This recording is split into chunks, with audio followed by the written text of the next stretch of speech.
Um dos temas mais inspiradores e esperançosos para aqueles que creem em Jesus é a vida eterna e a promessa de viver eternamente com Ele um dia no paraíso. Mas, quem poderá ir para o céu? Como será esse lugar? Como podemos chegar lá? Assista a este vídeo até o final e encontre respostas baseadas na Bíblia para todas essas perguntas. Primeiramente, a Bíblia nos diz em diferentes passagens que o céu é um lugar onde Deus habita, onde Ele tem o seu trono. Vamos ver o que o livro de Isaías, capítulo 66, versículo 1 diz: Assim diz o Senhor, o céu é o meu trono, e a terra é o estrado dos meus pés. Esta passagem mostra a majestade e a soberania de Deus, que governa sobre toda a criação. Da mesma forma, no Salmo 103 versículo 19, a palavra de Deus afirma: O Senhor estabeleceu o seu trono nos céus, e o seu reino domina sobre tudo.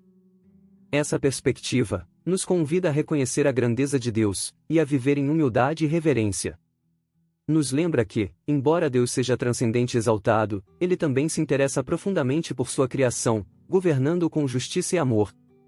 Jesus Cristo, nosso Senhor e Salvador, nos ensina em Mateus 6 versículo 9 a orar assim: Pai nosso que estás nos céus, santificado seja o teu nome. Há múltiplas passagens que falam do céu, como o lugar onde Deus habita.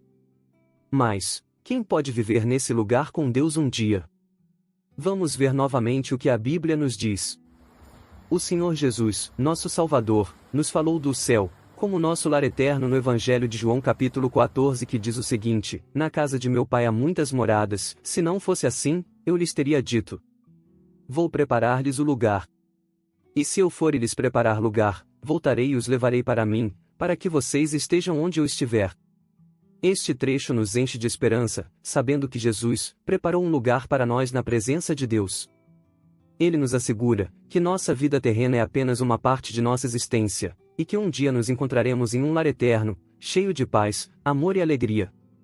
O apóstolo João, no livro de Apocalipse, nos oferece uma visão gloriosa do céu em Apocalipse capítulo 7 temos: Depois disso olhei, e diante de mim estava uma grande multidão, que ninguém podia contar, de todas as nações, tribos, povos e línguas.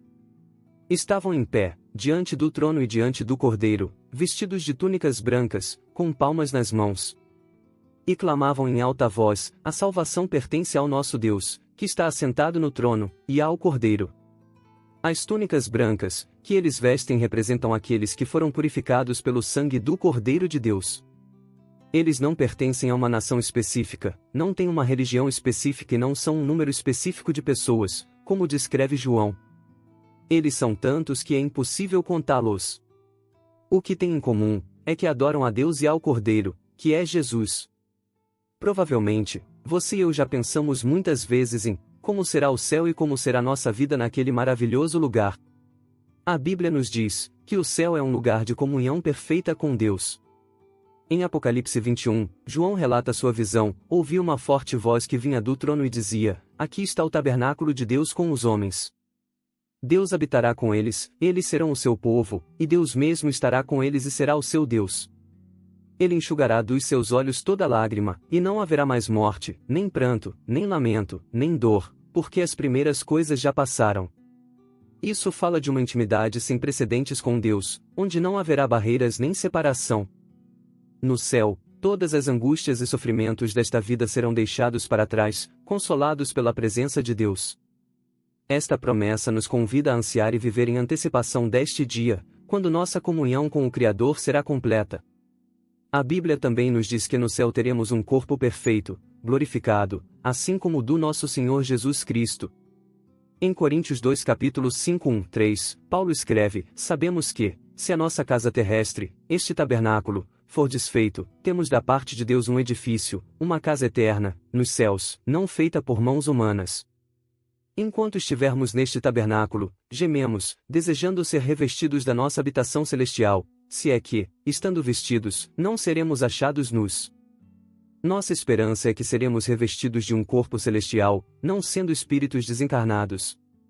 A palavra de Deus também nos diz que teremos um corpo perfeito, incorruptível, o que significa que nosso corpo não ficará doente, não envelhecerá e não morrerá.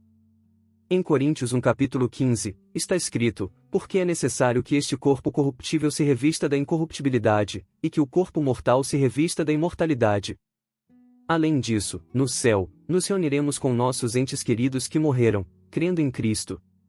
E após a morte, poderemos reconhecer uns aos outros.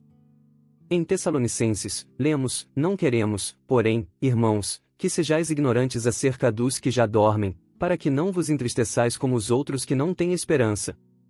Porque, se cremos que Jesus morreu e ressuscitou, assim também, aos que em Jesus dormem, Deus os tornará a trazer com ele. Este maravilhoso trecho nos ensina que os crentes que partiram deste mundo não estão esquecidos, eles estão com Jesus em sua casa. Por isso, quando Jesus voltar, ele os trará consigo. Há diferentes passagens na Bíblia, que nos ensinam que após a morte não perderemos a memória das pessoas. Por exemplo, na história de Saul, quando ele invoca Samuel após a morte, como pode ser lido em Samuel capítulo 28, Saul reconhece Samuel e Samuel reconhece Saul. Em outra história, Jesus ensina através de uma parábola, o que acontece com os crentes após a morte, que está em Lucas 16. Jesus fala sobre como o homem rico reconhece Lázaro depois que ambos morreram. Portanto, após a morte, podemos reconhecer as pessoas que conhecemos em vida. Poderíamos falar sobre muitas outras coisas sobre o céu, mas a pergunta mais importante é como podemos chegar lá. A resposta é dada pelo próprio Senhor Jesus Cristo. Está em João 14, onde Jesus responde: eu sou o caminho, a verdade e a vida, ninguém vem ao Pai, senão por mim. O Senhor Jesus também nos disse em Mateus 10, quem, pois, me confessar diante dos homens, eu também o confessarei diante do meu Pai que está nos céus. Mas aquele que me negar diante dos homens, eu também o negarei diante do meu Pai que está nos céus. Simplesmente devemos crer que Jesus é o Filho de Deus, que morreu por nossos pecados, que ele ressuscitou ao terceiro dia e que venceu a morte. Eternamente, ele já pagou o preço para que você e eu possamos estar com ele e com o Pai. Eternamente, ele já pagou o preço para que você e eu possamos ser parte daquela grande multidão, adorando o seu nome.